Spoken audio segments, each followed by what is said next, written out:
낡은 점퍼, 색바랜 청바지, 싸구려 운동화, 평범한 아줌마의 모습. 15년 전 화려했던 중장의 모습은 어디에도 없었죠. 높은 철조망과 위압적인 초소가 서진을 맞았습니다. 멈추세요. 젊은이 병이 날카롭게 외쳤습니다. 박민재 대위, 이모예요. 조카 얼굴 좀 보러 왔어요. 위병이 서진을 위아래로 훑어봤습니다. 그 시선에 무시가 담겨 있었어요. 지금 몇 시인지 아십니까? 일찍 와서 죄송해요. 멀리서 와서 방문 신청은 하셨습니까? 위병이 표정이 더욱 딱딱해졌어요. 무작정 오시면 안 됩니다. 돌아가세요. 아줌마. 서진이 주먹이 살짝 떨렸어요. 시골에서 올라오신 모양인데 여기는 군부대예요. 아무나 들어올 수 없습니다. 서진은 꾹 참았어요. 무슨 일이지? 낮은 목소리가 들렸어요. 이준혁 중령이었습니다. 날카로운 눈매에 오만한 표정이었죠. 중령님, 민간인이 무작정 찾아왔습니다. 이준혁이 서진을 쳐다봤습니다. 마치 벌레를 보듯 했죠. 박대위 이모분이라고 합니다. 피식 웃었습니다. 아, 그 박대위? 요즘 팀장 선발 때문에 열심인데 가족까지 나서시네. 잘 모르시겠지만 팀장이라는 자리는 아무나 가는 게 아니에요. 무엇보다 조직에 잘 맞는 사람이어야 하죠. 그리고 여자라 체력적 한계가 있고. 이준혁이 코웃음을 쳤어요. 게다가 박대위는 뭐랄까 가정환경도 그렇고 어머니도 없이 자랐다면서요? 그런 결손이 있으면 정서적으로 불안정해요. 서진이 가슴속에서 분노가 치솟았어요. 딸을 지키기 위해 죽은 척하고 살았는데 그게 오히려 딸에게 상처가 되었다니 가슴이 찢어지는 것 같았어요. 그만 돌아가세요. 이준혁이 차갑게 말했습니다. 그리고 다시는 이런 식으로 찾아오지 마세요. 박대위에게도 좋지 않습니다. 돌아서서 가는데 뒤에서 작게 소리가 들렸습니다. 저런 집안인이 한계가 있지. 순간 서진이 안에서 뭔가가 툭 하고 끊어졌습니다. 서진은 휴대폰을 꺼냈습니다. 그리고 얼마 후 허겁지겁 누군가 뛰어오고 부대는 발칵 뒤집혔습니다. 무슨 일이 벌어진 걸까요? 앞으로 이야기에 끝까지 함께 해주세요. 시작하겠습니다. 새벽 5시. 도시가 아직 잠들어 있는 시간에 서진은 이미 하루를 시작했습니다. 작은 카페의 주방에서 퍼지는 가꾸운 빵 냄새가 온 공간을 따뜻하게 채웠어요. 오븐에서 꺼낸 크루아상이 황금빛으로 반짝였습니다. 오늘도 잘 구워졌네. 서진이 혼잣말을 하며 미소를 지었어요. 평범한 동네 제빵사의 모습이었죠. 하지만 그녀의 손놀림은 보통이 아니었습니다. 칼로 반죽을 자르는 동작 하나하나가 정확했고 무거운 밀가루, 포대를 옮기는 모습은 너무나 가벼웠어요. 휴대폰이 진동했습니다. 화면에 뜬 이름을 보자 서진의 표정이 순간 밝아졌어요. 인제 딸에게서 온 문자였습니다. 이모, 잘 지내시죠? 저 이번에 중요한 작전 팀장 선발이 있어요. 꼭 되고 싶어요. 드디어 제 실력을 보여줄 기회가 왔어요. 서진의 가슴이 뭉클해졌습니다. 동시에 불안감이 스멀스멀 올라왔어요. 손가락이 미세하게 떨렸죠. 우리 딸. 15년 전의 기억이 떠올랐습니다. 그때 서진은 대한민국 최고의 대테러 전문가였어요. 육군 중장. 별 3개를 단 여성 장군이었죠. 하지만 그 모든 것을 버려야 했습니다. 극비 작전 중에 일어난 일 때문이었어요. 적의 총탄이 빗발치던 그날 밤. 중장님, 후퇴하십시오. 안 돼. 민간인들이 아직 남아있어. 서진은 부하들의 만류를 뿌리치고 건물로 뛰어들었습니다. 그리고 공식적으로는 그날 죽은 것으로 처리되었어요. 국가 안보를 위한 선택이었죠. 살아있다는 사실을 아는 사람은 극소수뿐이었습니다. 새로운 신분, 새로운 삶. 그렇게 평범한 제빵사 김정숙이 되었어요. 하지만 진짜 이유는 따로 있었습니다. 바로 딸 민재를 지키기 위해서였죠. 엄마가 없어도 강하게 자라줘서 고마워. 서진이 휴대폰 화면을 쓰다듬었습니다. 민재는 엄마가 죽은 줄 알고 있었어요. 그게 더 안전했으니까요. 빵을 진열하면서도 서진의 머릿속은 복잡했습니다. 평소처럼 비공식 채널로 딸의 소식을 확인하고 싶었어요. 15년 동안 그렇게 지켜봐 왔으니까요. 카페 문을 열고 첫 손님을 맞이한 후 서진은 창고로 들어갔습니다. 낡은 선반 뒤에 숨겨둔 특수 노트북을 꺼냈어요. 몇 번의 복잡한 암호를 입력하자 군 정보망에 접속되었습니다. 민재가 속한 제7정보여단. 어디 보자. 화면을 스크롤하던 서진의 눈이 점점 커졌어요. 표정이 굳어졌습니다. 이게 무슨 여성 장교들의 승진 심사 기록이 있었습니다. 하지만 뭔가 이상했어요. 실력이 뛰어난 여성 장교들이 계속 탈락하고 있었죠. 반면에 실력이 떨어지는 남성 장교들은 쉽게 승진하고 있었습니다. 서진의 손이 떨렸어요. 분노가 치밀어 올랐습니다. 아직도 이런 일이 더 깊이 파고들자 충격적인 사실이 드러났어요. 조직적으로 여성 장교들의 승진을 방해하는 세력이 있었던 겁니다. 그 중심에는 이준혁 중령과 김상훈 소령이 있었어요. 민재도 타겟이야. 서진의 숨이 거칠어졌습니다. 딸이 위험했어요. 단순히 승진해서 떨어지는 게 아니었죠. 더 큰 음모가 있을지도 몰랐습니다. 화면에 새로운 정보가 떴어요. 3일 후 제7정보여단 대테러 합동훈련 실시. 서진의 직감이 경고 신호를 보냈습니다. 오랜 경험으로 다져진 본능이었죠. 뭔가 잘못되어 가고 있었어요. 훈련이라 다시 자료를 뒤지던 중 이상한 점을 발견했습니다. 훈련 계획서에 없는 인원들이 참가 명단에 올라와 있었어요. 신원이 불분명한 사람들이었죠. 서진의 가슴이 두근거렸습니다. 심장이 빨리 뛰었어요. 설마 훈련을 가장한.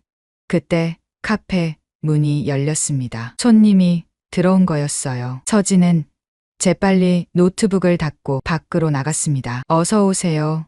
밝게 인사했지만 머릿속은 온통 민재 생각뿐이었어요. 손님에게 커피를 내리면서도 손이 미세하게 떨렸죠. 어떻게 해야 하지? 15년 동안 숨어 살았습니다. 죽은 사람이 되어 딸을 멀리서만 지켜봤어요. 하지만 지금 민재가 진짜 위험에 처해 있었습니다. 엄마로서, 아니 군인으로서. 서진이 주먹을 꽉 쥐었어요. 결심이 섰습니다. 손님이 나간 후 서진은 다시 창고로 들어갔어요. 이번엔 더 깊숙한 곳에 숨겨둔 것을 꺼냈습니다. 먼지가 쌓인 검은색 가방이었죠. 지퍼를 열자 안에서 묵직한 물건들이 나왔어요. 구형, 권총, 전투용 나이프, 그리고 오랜만이네 낡은 군번줄이었습니다. 육군 중장 박서진이라는 이름이 새겨져 있었어요. 15년 만에 다시 만지는 과거의 흔적이었죠. 서진의 눈빛이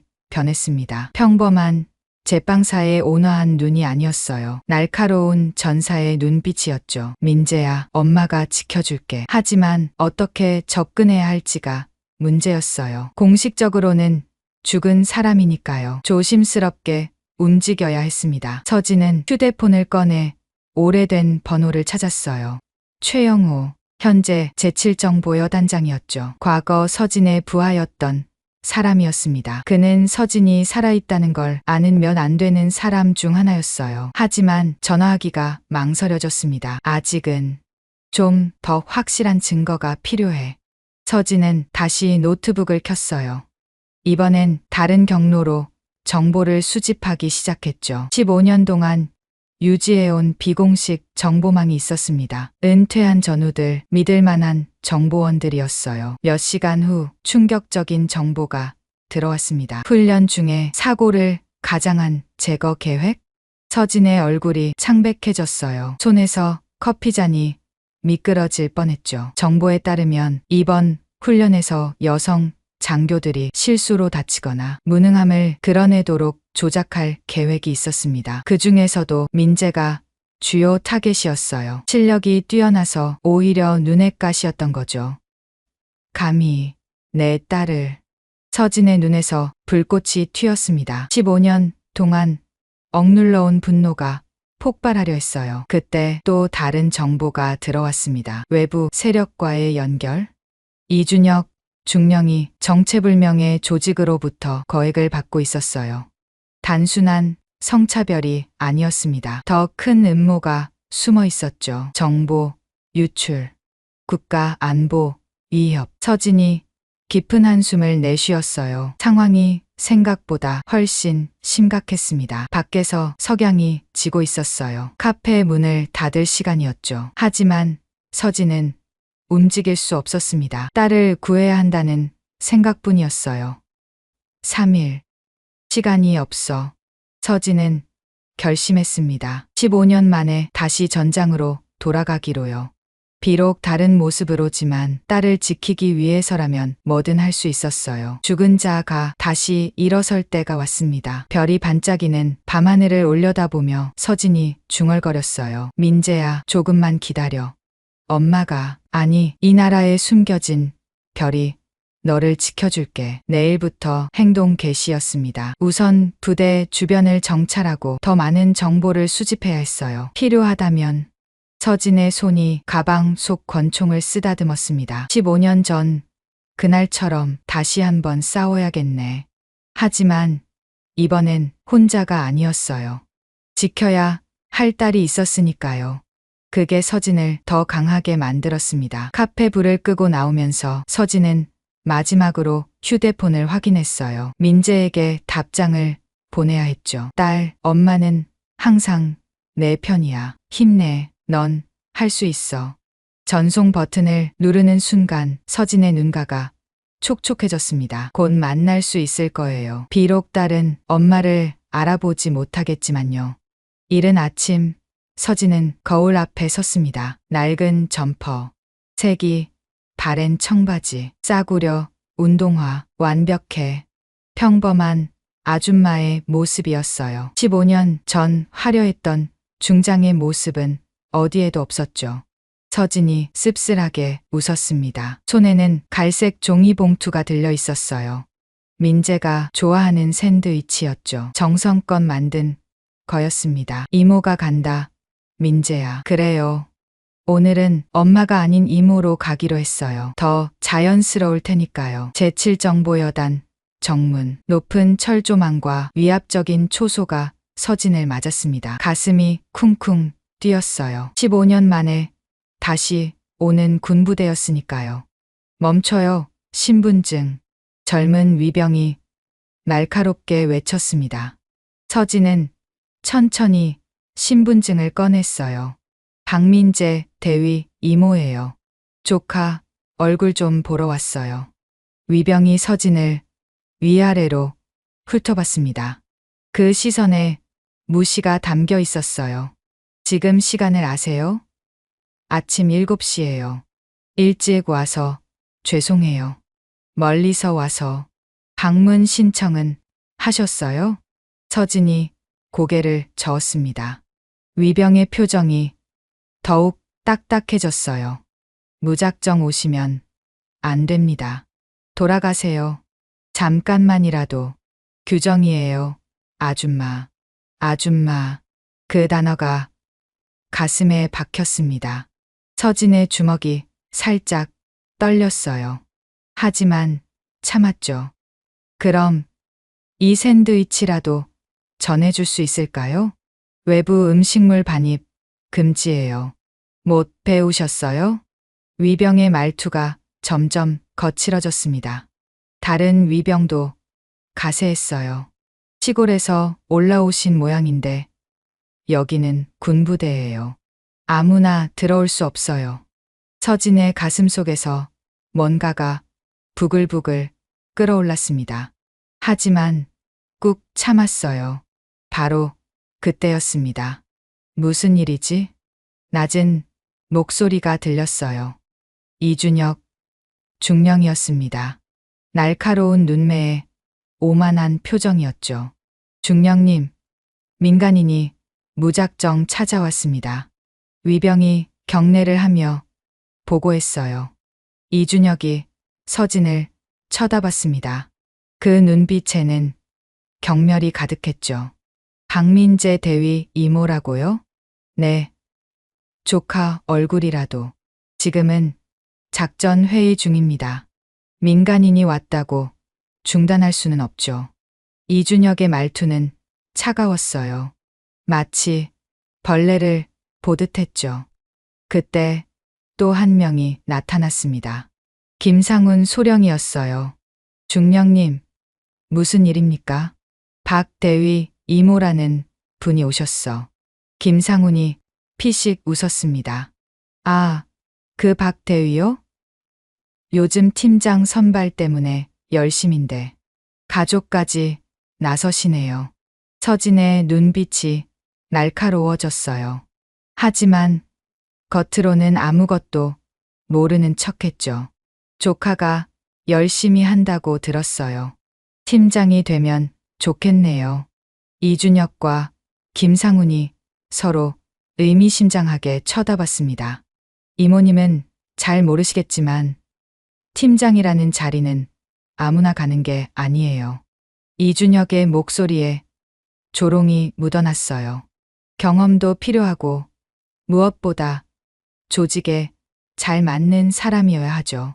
여자들은 체력적으로도 한계가 있고 김상훈이 거들었습니다. 위기 상황에서 감정적이 되기 쉽거든요. 냉정한 판단이 필요한 자리인데 말이죠. 서진의 가슴 속에서 분노가 치솟았어요. 손톱이 손바닥에 박힐 정도로 주먹을 쥐었죠. 하지만 표정은 그대로였습니다. 그래도 민재는 실력이 좋다고. 실력? 이준혁이 코웃음을 쳤어요. 실력만 좋다고 되는 게 아니에요. 전통이라는 게 있고 질서라는 게 있죠. 게다가 박 대위는 뭐랄까 가정 환경도 그렇고. 김상훈이 말끝을 흐렸습니다. 어머니도 없이 자랐다면서요? 그런 결손이 있으면 정서적으로 불안정할 수밖에. 순간 서진의 안에서 뭔가가 툭 하고 끊어졌습니다. 딸을 지키기 위해 죽은 척하고 살았는데 그게 오히려 딸에게 상처가 되었다니. 가슴이 찢어지는 것 같았어요. 그만 돌아가세요. 이준혁이 차갑게 말했습니다. 그리고 다시는 이런 식으로 찾아오지 마세요. 박 대위에게도 좋지 않습니다. 예, 알겠습니다. 서진이 고개를 숙였어요. 굴복한 것처럼 보였지만 사실은 달랐죠. 눈빛을 숨기기 위해서였습니다. 돌아서는 길에 들리는 소리. 저런 집안이니 박 대위도 한계가 있지. 맞아요. 아무리 노력해도 타고난 건 못 바꾸죠. 서진의 걸음이 잠시 멈췄습니다. 그리고 다시 걸었어요. 천천히, 하지만 단단하게. 주차장에 도착한 서진은 휴대폰을 꺼냈습니다. 최영우 여단장. 그 이름이 화면에 떴어요. 손가락이 통화 버튼 위에서 떨렸죠.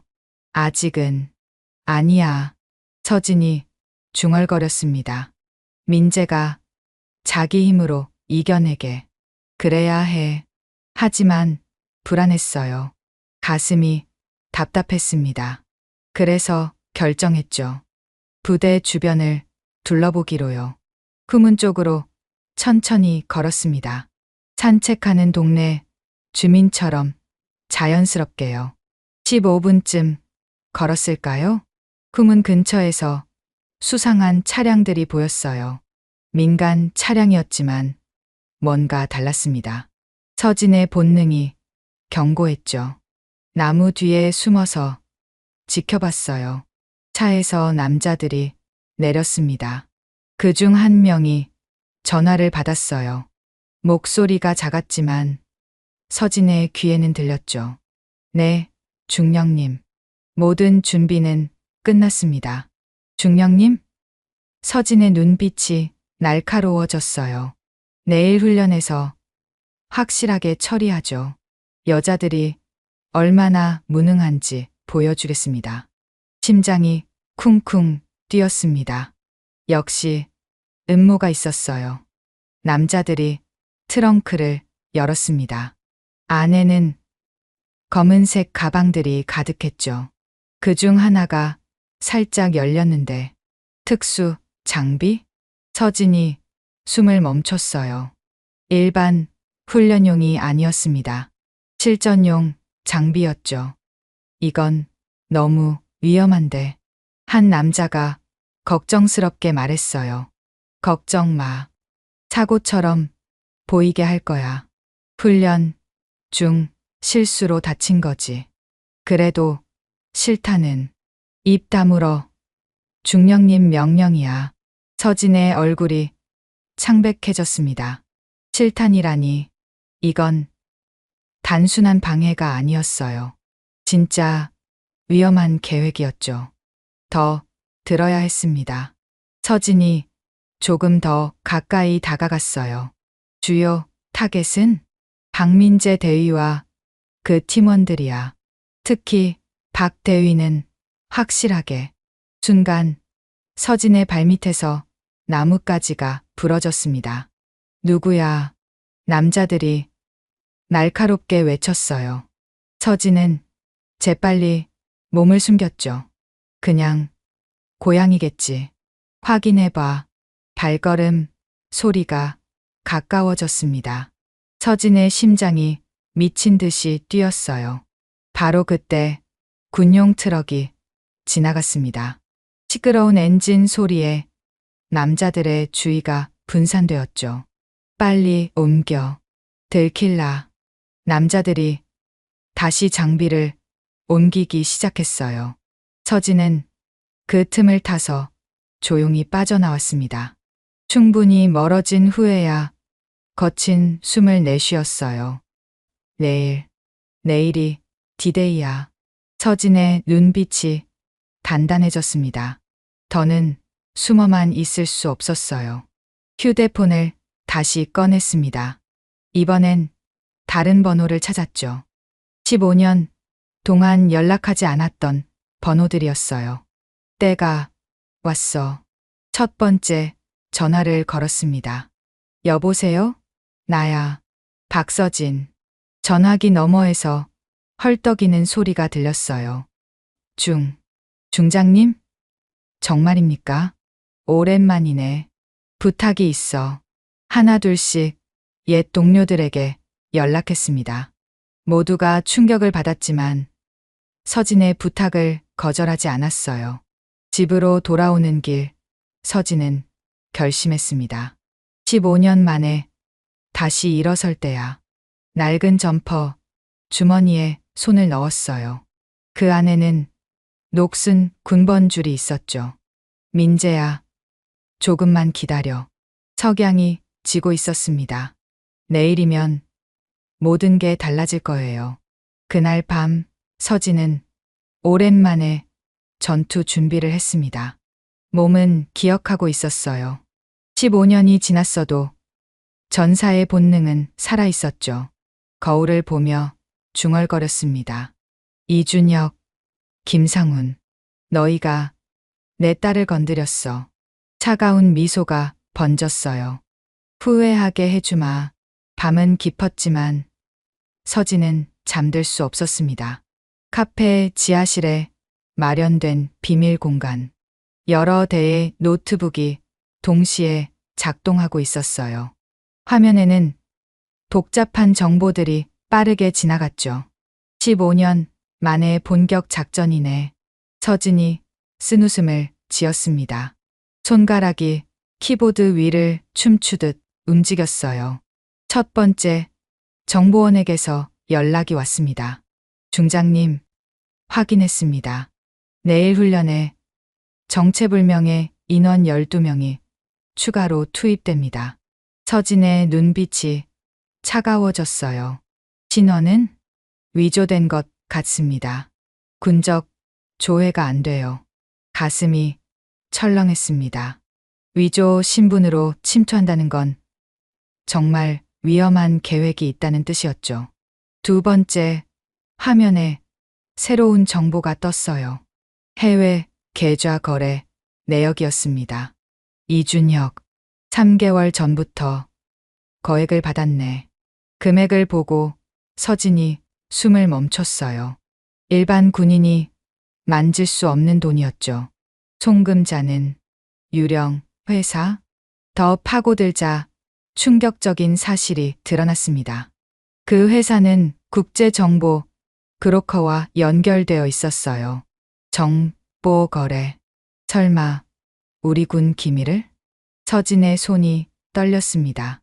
이건 단순한 성차별 문제가 아니었어요. 국가 반역죄에 해당하는 중대 범죄였죠. 세 번째, 정보원에 전화가 왔어요. 중장님, 더 큰 문제가 있습니다. 말해.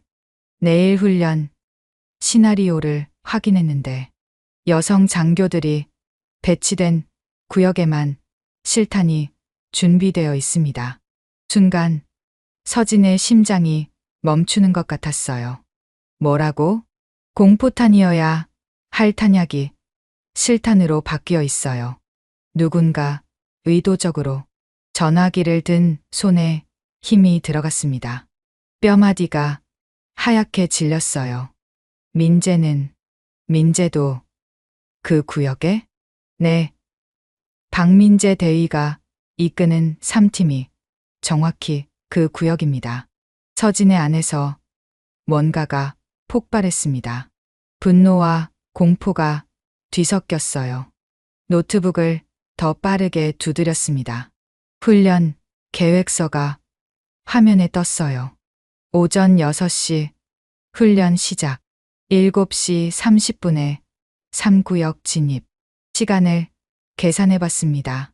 만약 계획대로라면 민재팀은 가장 위험한 시간에 가장 위험한 장소에 있게 되는 거였어요. 완벽한 함정이야.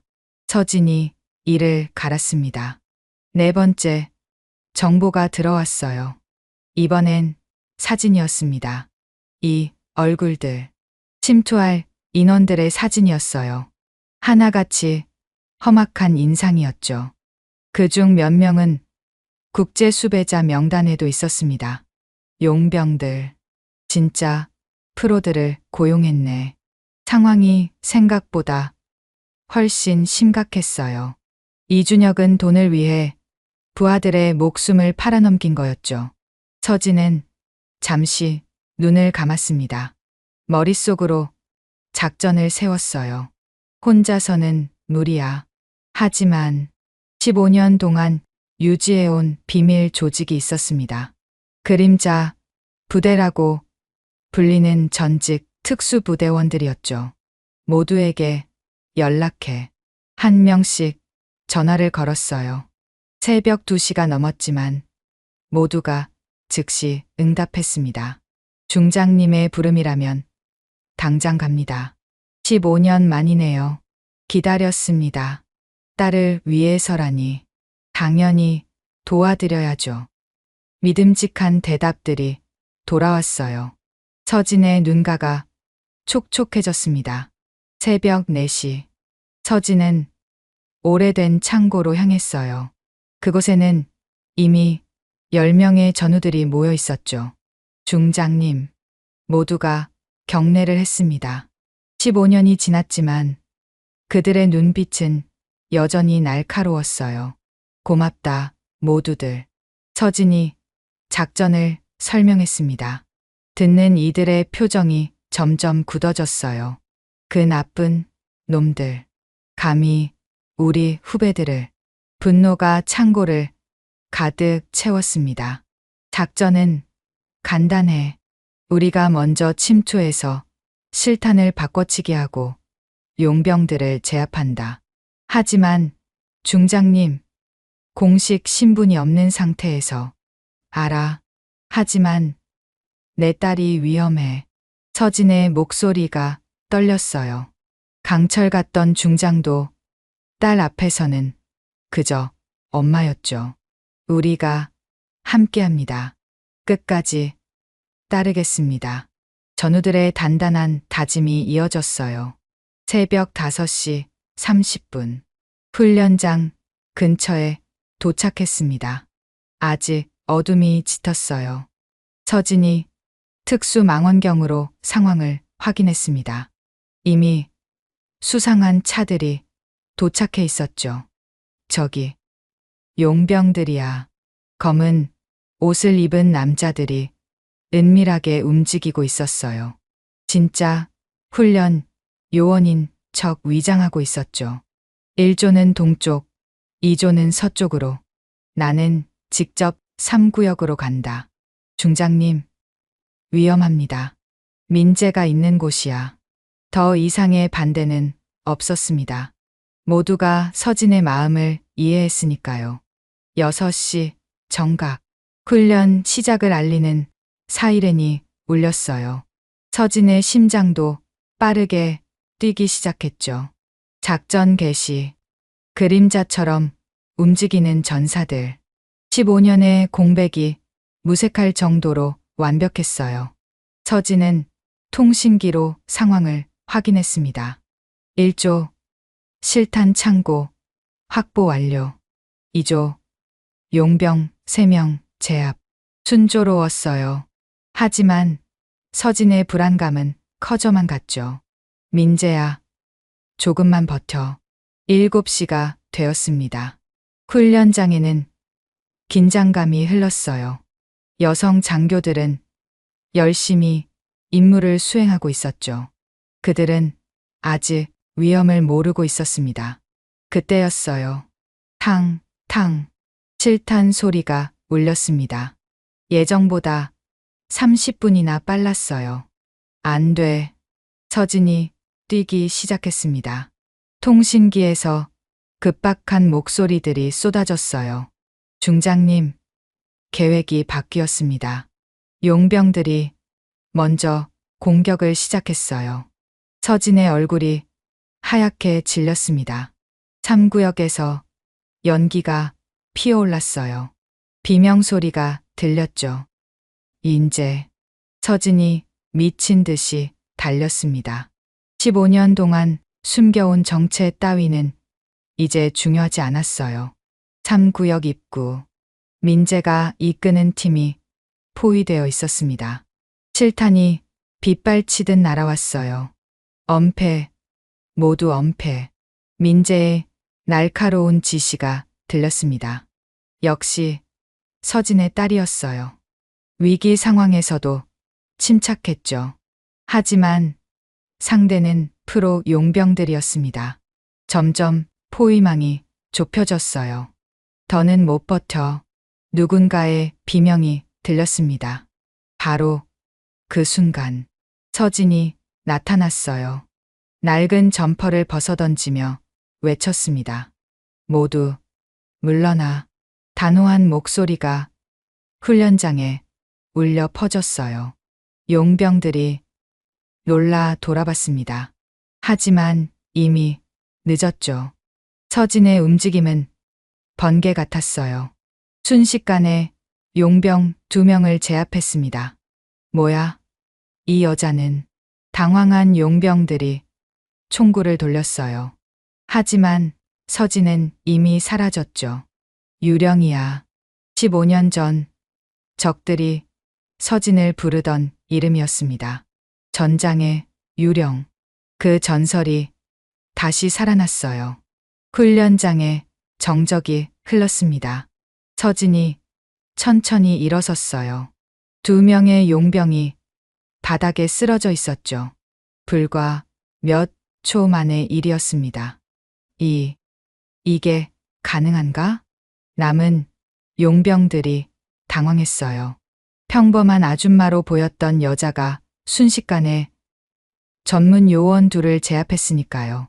서진이 깊은 숨을 들이쉬었습니다. 그리고 외쳤어요. 제2작전 사령관 박서진 중장이다. 그 목소리는 우레 같았습니다. 훈련장 전체가 얼어붙었어요. 현재부터 모든 작전 지휘권을 인수한다. 불가능한 일이었죠. 15년 전에 전사한 전설의 중장이 나타났으니까요. 민재의 눈이 휘둥그레졌습니다. 총을 든 손이 떨렸어요. 엄마?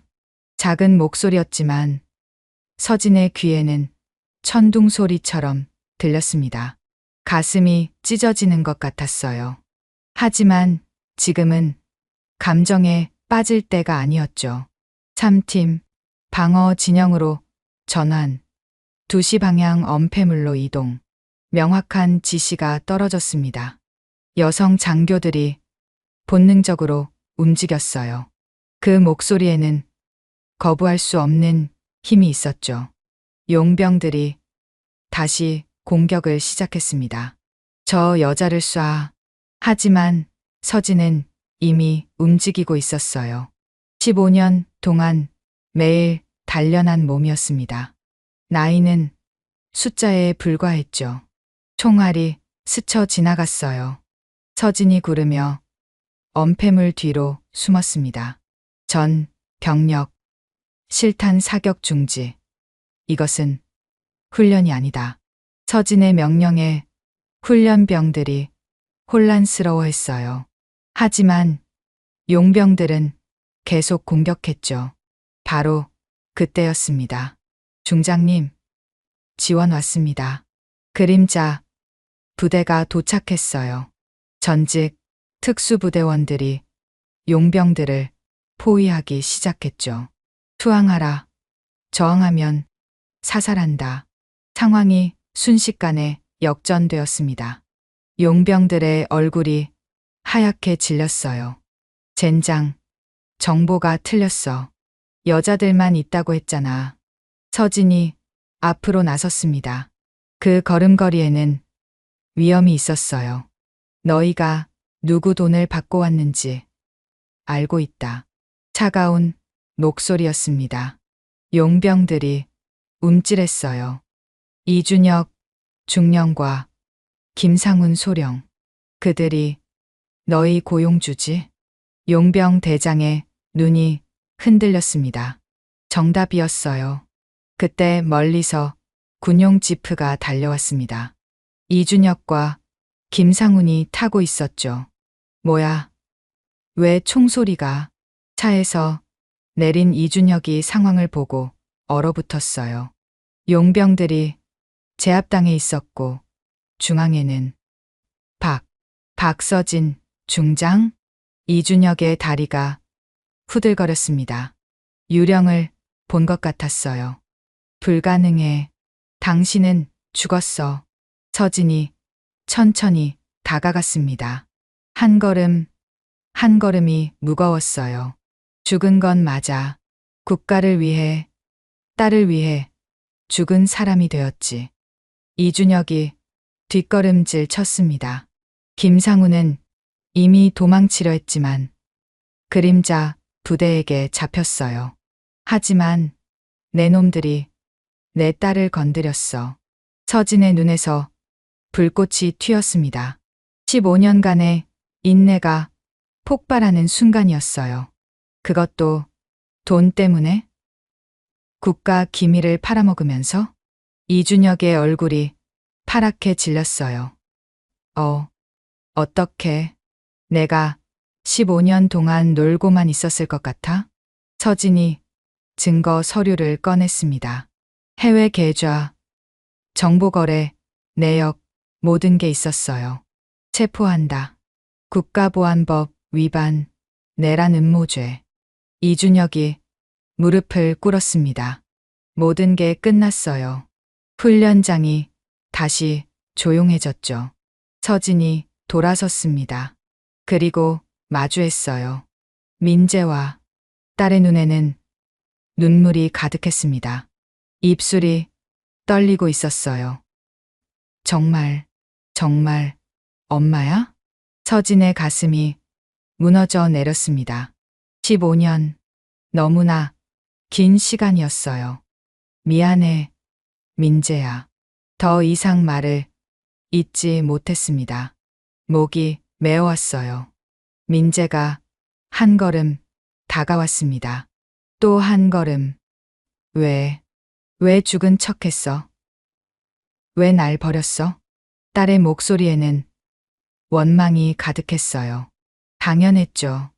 15년 동안 엄마 없이 자랐으니까요. 너를 지키기 위해서였어. 서진이 떨리는 목소리로 말했습니다. 내가 살아있으면 내 적들이 너를 노릴 거였어. 너만은 평범하게 살기를 바랐는데. 평범하게? 민재가 웃었어요. 하지만 슬픈 웃음이었죠. 엄마 없이 자란 게 평범해?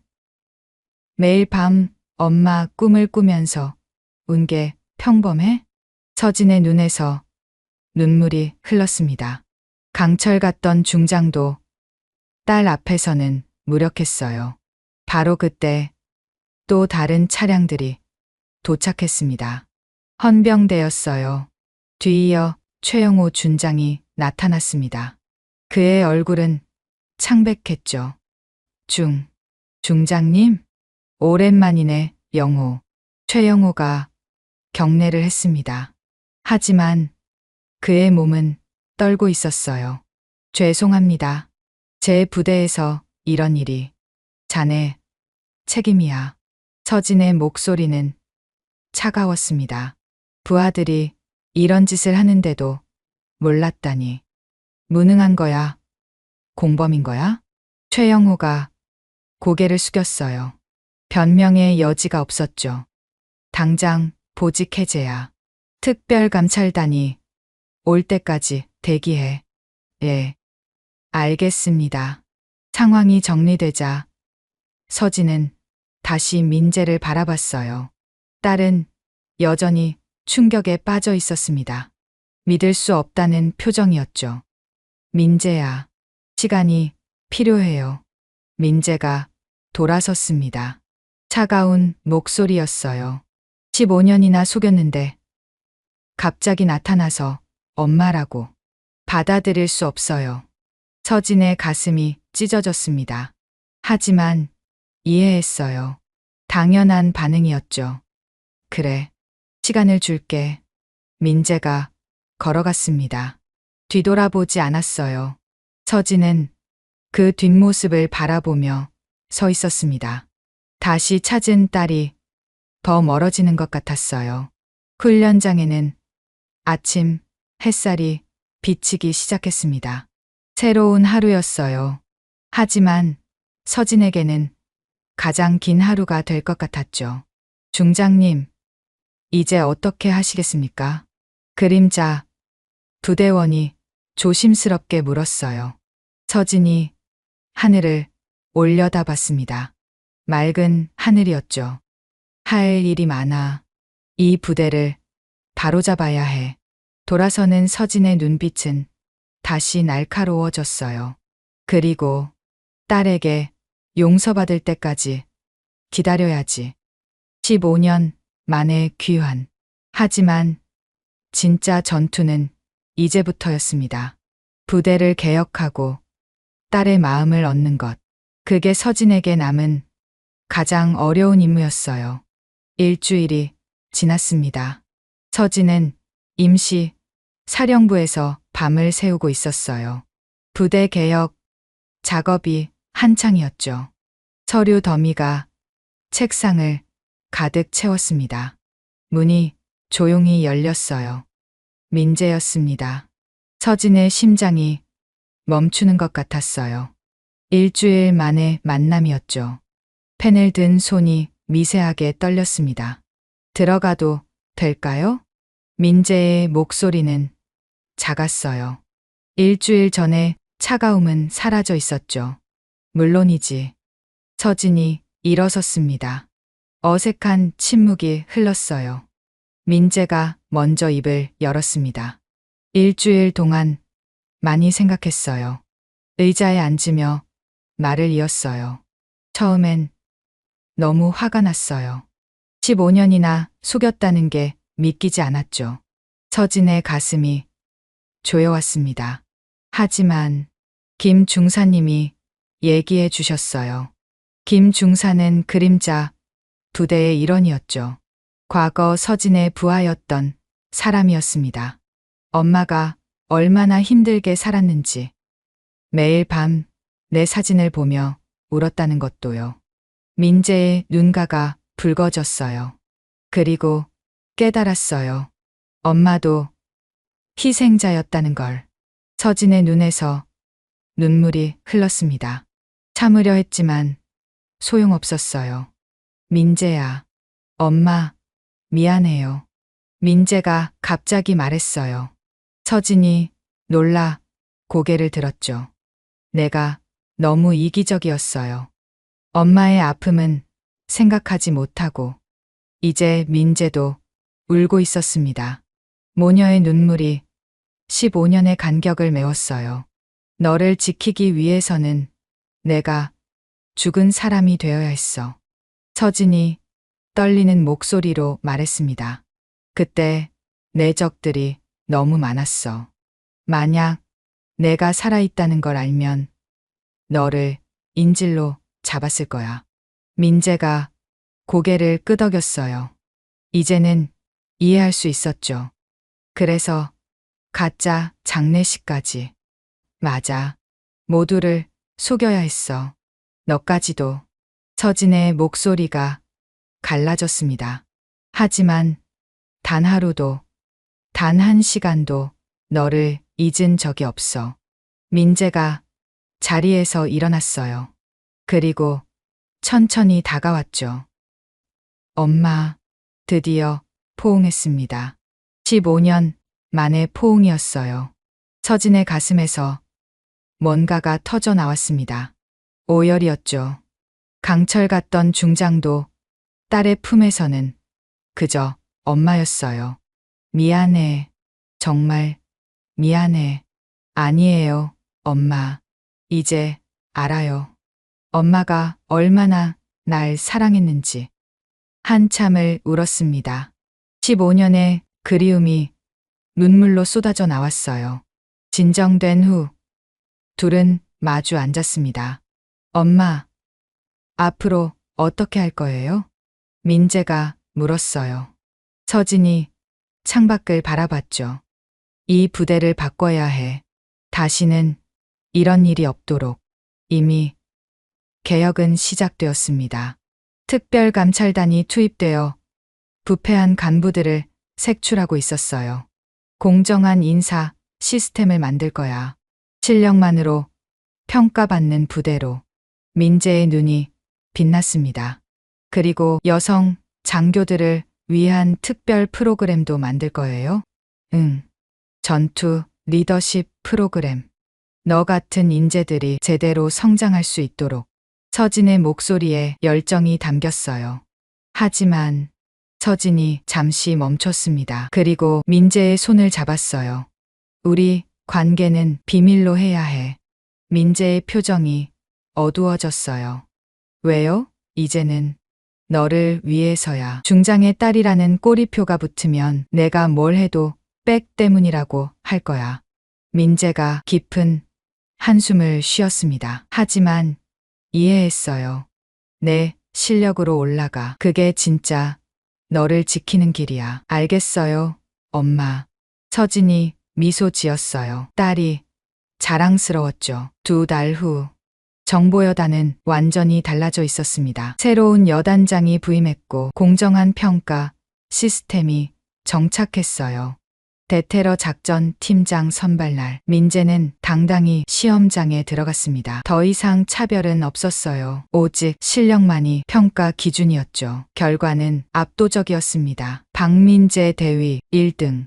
심사위원들도 감탄했어요. 완벽한 점수였죠. 서진은 멀리서 그 모습을 지켜봤습니다. 가슴이 뿌듯했어요.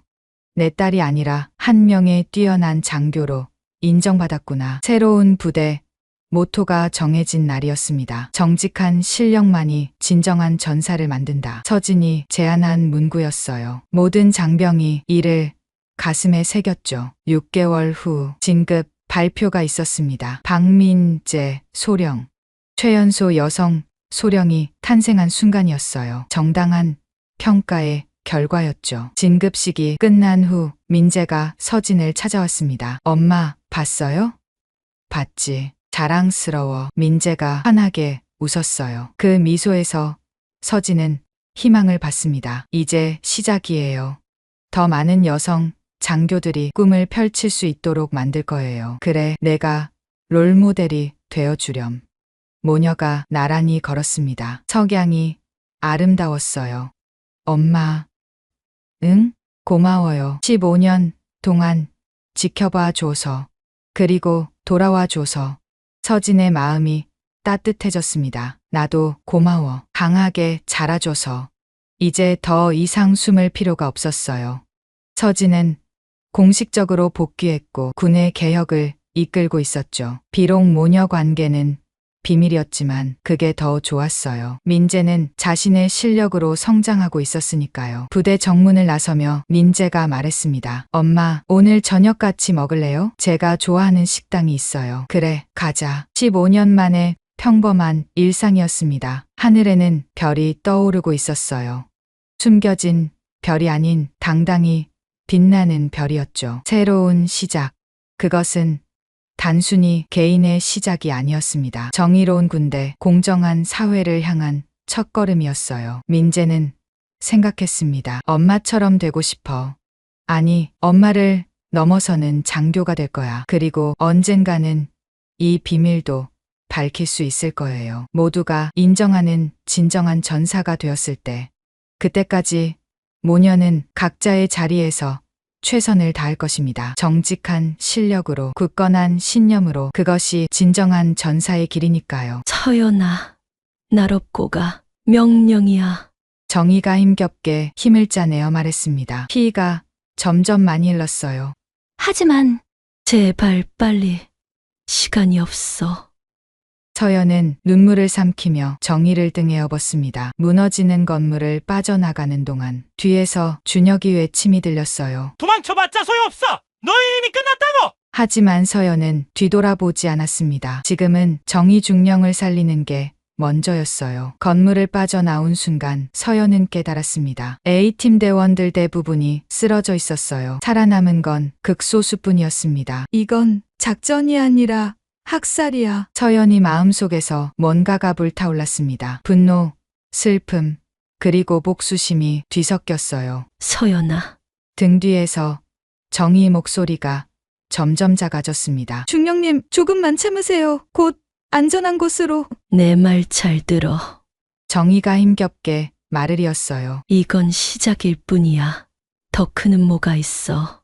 서연은 눈물을 흘리며 달렸습니다. 새벽이 차가운 공기가 뺨을 스쳤어요. 등 뒤의 정의가 점점 무거워졌습니다. 제가 중령님을 꼭 살릴게요. 그리고 진실을 밝히겠습니다. 하지만 정의는 이미 의식을 잃고 있었습니다. 서연은 이를 악물었어요. 가장 가까운 안전가옥까지 거리는 30km. 산악지대를 통과해야 했고 추격자들은 바짝 쫓아오고 있었습니다. 도대체 추격자들은 누구이고 왜 이들은 도망가야 하는 건지, 무슨 일이 벌어진 건지, 이 이야기에 함께 들어가 보겠습니다. 새벽 1시 707 특임단 비밀 브리핑룸. 붉은 조명이 어둠 속에서 희미하게 빛났습니다. 서연은 긴장으로 굳은 어깨를 풀며 의자에 앉았어요. 3년 전 특임단에 들어온 이후로 수많은 작전을 수행했지만 오늘은 뭔가 달랐습니다. 작전명 붉은 달을 시작한다. 정의 중령의 낮고 단호한 목소리가 공간을 채웠습니다. 서연은 자신도 모르게 등을 곧게 폈어요. 정의 중령은 서연에게는 단순한 상관이 아니었죠. 신병 시절부터 서연을 이끌어준 멘토였고 때로는 엄한 언니 같은 존재였습니다. 북한과 연계된 테러 조직이 서울 외곽에 거점을 만들었다. 오늘 밤 우리가 그들을 제거한다.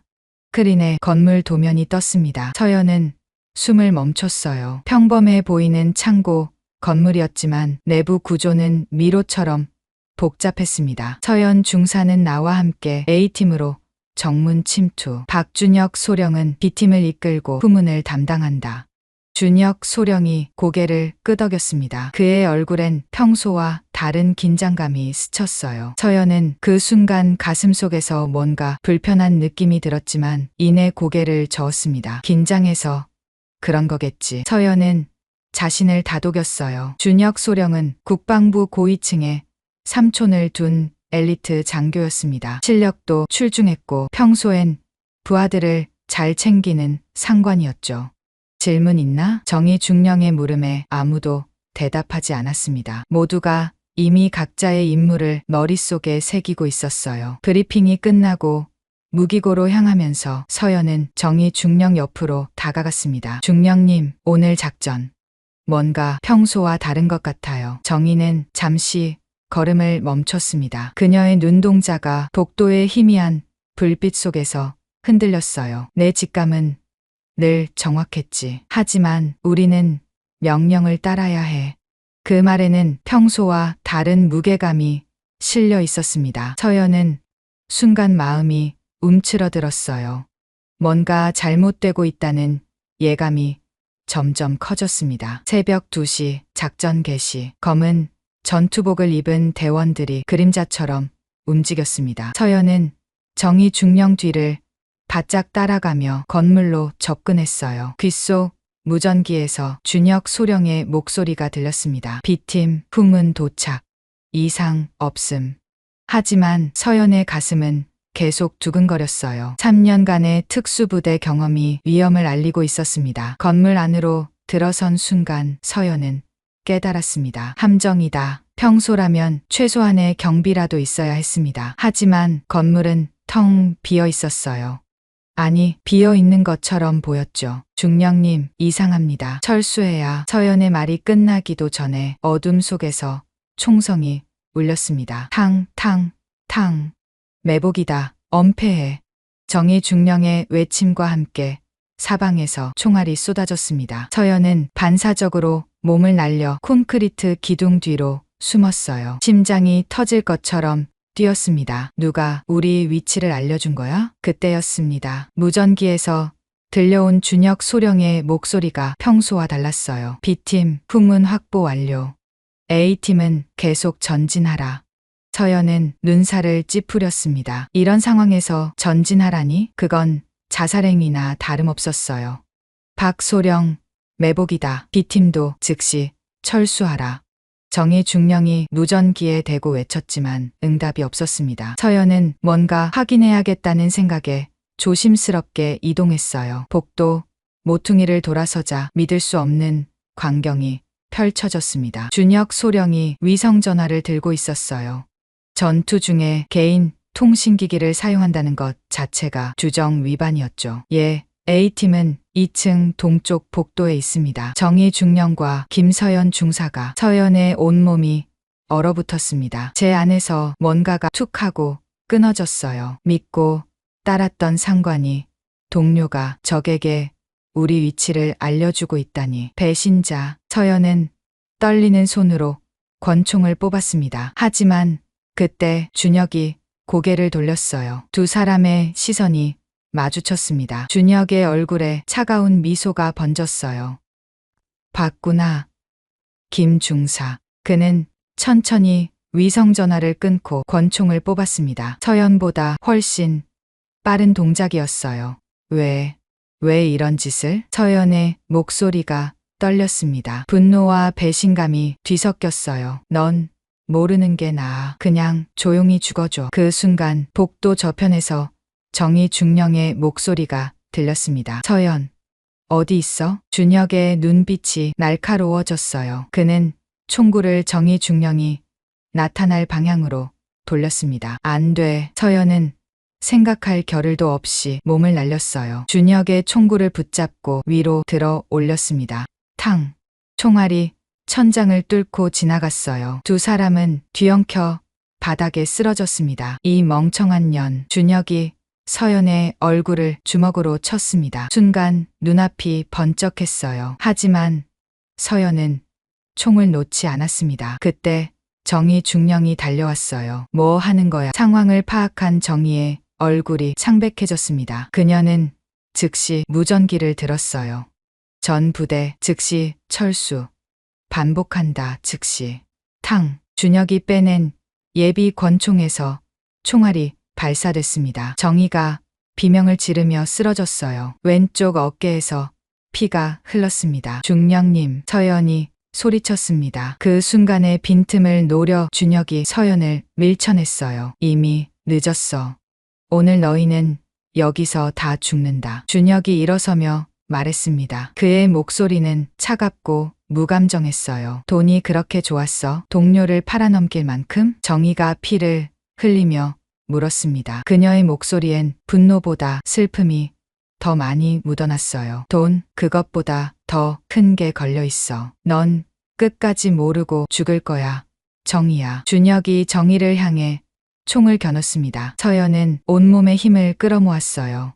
이대로 두고 볼 수는 없었습니다. 바로 그때 건물 전체가 흔들렸어요. 쿵! 폭발음과 함께 벽이 무너졌습니다. 테러리스트들이 중화기를 동원하기 시작한 것이었어요. 젠장.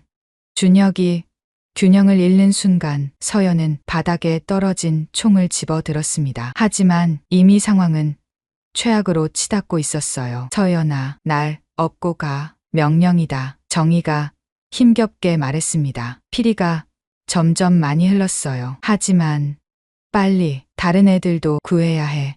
서연은 눈물을 삼키며 정희를 등에 업었습니다. 무너지는 건물을 빠져나가는 동안 뒤에서 준혁의 외침이 들렸어요. 도망쳐봤자 소용없어. 너희는 이미 끝났다고. 하지만 서연은 뒤돌아보지 않았습니다. 지금은 정희 중령을 살리는 게 먼저였어요. 건물을 빠져나온 순간 서연은 깨달았습니다. A팀 대원들 대부분이 쓰러져 있었어요. 살아남은 건 극소수뿐이었습니다. 이건 작전이 아니라 학살이야. 서연의 마음속에서 뭔가가 불타올랐습니다. 분노, 슬픔, 그리고 복수심이 뒤섞였어요. 서연아. 등 뒤에서 정희의 목소리가 점점 작아졌습니다. 중령님, 조금만 참으세요.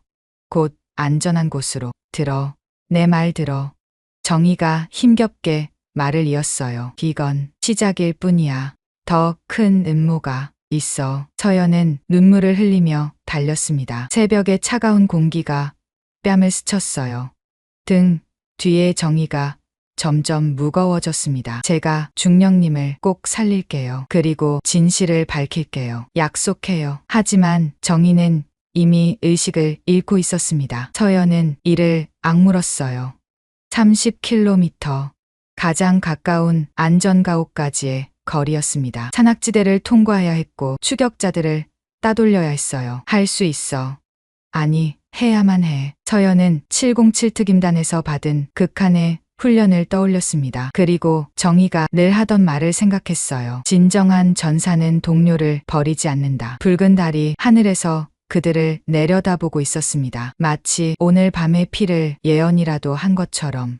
서연은 한 걸음 또 한 걸음을 내디뎠어요. 이것은 끝이 아니라 시작이었습니다. 산속의 어둠은 깊고 차가웠습니다. 서연은 등에 업은 정희의 무게를 다시 한번 확인하며 발걸음을 옮겼어요. 30kg이 넘는 중령의 몸무게에 전투 장비까지 더해지니 60kg은 좋게 되었습니다. 하지만 지금은 무게를 걱정할 때가 아니었어요. 뒤에서 추격자들의 목소리가 점점 가까워졌습니다. 적이다. 북쪽으로 향하고 있어. 서연의 심장이 쿵쾅거렸어요. 밤이지만 적들은 열화상 카메라를 가지고 있을 것이 분명했습니다. 체온을 숨길 방법을 찾아야 했어요. 계곡, 물이 필요해. 707 특임단의 생존 훈련이 떠올랐습니다. 차가운 물은 열화상을 교란시킬 수 있었죠. 서연은 방향을 바꿔 가파른 경사를 내려가기 시작했어요. 정희가 신음소리를 냈습니다. 의식이 돌아오는 것 같았어요. 중령님, 조금만 더 참으세요. 서연이 속삭였습니다. 목소리를 크게 낼 수 없었어요. 적들이 너무 가까이 있었으니까요. 드디어 계곡물 소리가 들렸습니다. 서연은 조심스럽게 물가로 내려갔어요. 11월의 계곡물은 뼈가 시릴 정도로 차가웠습니다. 견뎌야 해. 서연은 정희를 조심스럽게 내려놓고 응급처치를 시작했어요. 어깨의 총상은 생각보다 심각했습니다. 출혈이 계속되고 있었어요. 지혈, 빨리 지혈해야. 떨리는 손으로 압박 붕대를 감았습니다. 정희의 얼굴은 창백했고 입술은 파랗게 변해 있었어요. 체온이 떨어지고 있다는 위험 신호였죠. 탕, 탕. 갑자기 총성이 울렸습니다. 나뭇가지가 부러지며 떨어졌어요. 적들이 무작정 총을 쏘며 위협하는 것이었습니다. 김서연 중사 투항해라. 내가 살 길은 그것뿐이다. 확성기에서 들려오는 목소리. 놀랍게도 준혁이었어요. 서연은 이를 악물었습니다. 순간 마음속에서 분노가 끓어올랐어요. 절대 안 돼. 중령님을 그 배신자에게 넘길 순 없어. 서연은 정의를 다시 업고 계곡물로 들어갔습니다. 차가운 물이 온몸을 관통하는 것 같았어요. 숨이 멎을 것 같은 고통이었지만 이를 악물고 견뎠습니다. 물속을 걸으며 상류로 이동했어요. 열화상 카메라도 물속까지는 투과하지 못할 것입니다. 500m쯤 이동한 후에야 물 밖으로 나왔어요. 서연아. 정희가 희미하게 눈을 떴습니다. 중령님, 괜찮으세요? 이안. 내가 너무 무거워서. 정희의 목소리는 너무 작아서 거의 들리지 않았어요. 서연은 눈물이 났지만 꾹 참았습니다. 아니에요. 전혀 안 무거워요. 금방 도착할 거예요. 거짓말이었습니다. 아직 25km는 더 가야 했어요. 하지만 정희에게 희망을 주고 싶었습니다. 다시 산을 오르기 시작했어요. 젖은 옷이 얼어붙기 시작했습니다. 체온이 급격히 떨어지고 있었어요. 안 돼. 이대로는 둘 다 죽어. 서연은 바위 틈새를 찾아 잠시 몸을 숨겼습니다. 배낭에서 은박 담요를 꺼내 정희를 감쌌어요. 자신의 것까지 모두 중령님께 드렸습니다. 너도 써야지. 정희가 힘겹게 말했지만 서연은 고개를 저었어요. 전 괜찮아요. 움직이면 따뜻해질 거예요. 무전기가 침묵하고 있었습니다. 아마 준혁이 방에 전파를 쏘고 있는 것 같았어요. GPS도 켤 수 없었습니다. 위치가 노출될 테니까요. 지도와 나침반만으로 가야 해. 서연은 군번줄에 매달린 나침반을 확인했습니다. 북서쪽으로 계속 가면 안전가옥이 나올 것이었어요. 새벽 4시. 이미 2시간이 지났습니다. 15km를 왔지만 아직 절반이 남았어요. 다리가 후들거렸습니다. 등은 불타는 것처럼 아팠어요. 잠깐 쉬어가자. 정희가 말했습니다. 안 돼요. 계속 가야 해요. 서연아, 날 두고 가. 명령이야. 정희의 목소리에 단호함이 묻어났어요. 하지만 서연은 더 빠르게 걸었습니다. 못 들은 걸로 하겠습니다. 이건 명령이라고. 그럼 절 군법회의에 회부하세요.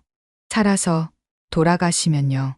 서연의 대답에 정희는 약하게 웃었어요. 이 고집쟁이. 그때 서연은 깨달았습니다. 정희가 일부러 화를 내고 있다는 것을요. 서연이 포기하지 않도록 계속 정신을 차리도록 자극하고 있었던 것이었습니다. 중령님은 이런 상황에서도 날 걱정하고 계시는구나. 서연의 가슴이 뜨거워졌어요. 그리고 다시 한번 다짐했습니다. 절대 포기하지 않겠다고. 험한 산길이 계속됐습니다. 가시덤불이 살을 찢었고 미끄러운 바위가 발목을 위협했어요. 하지만 서연은 멈추지 않았습니다. 서연아, 내가 만약 그런 말 하지 마세요. 서연이 정희의 말을 잘랐어요. 꼭 하고 싶은 말이 있어. 정희가 고집을 부렸습니다. 서연은 계속 걸으며 들었어요. 내가 본 최고의 전사야. 자랑스러워. 순간 서연의 눈에서 눈물이 흘렀습니다. 하지만 발걸음은 멈추지 않았어요. 새벽 5시 30분.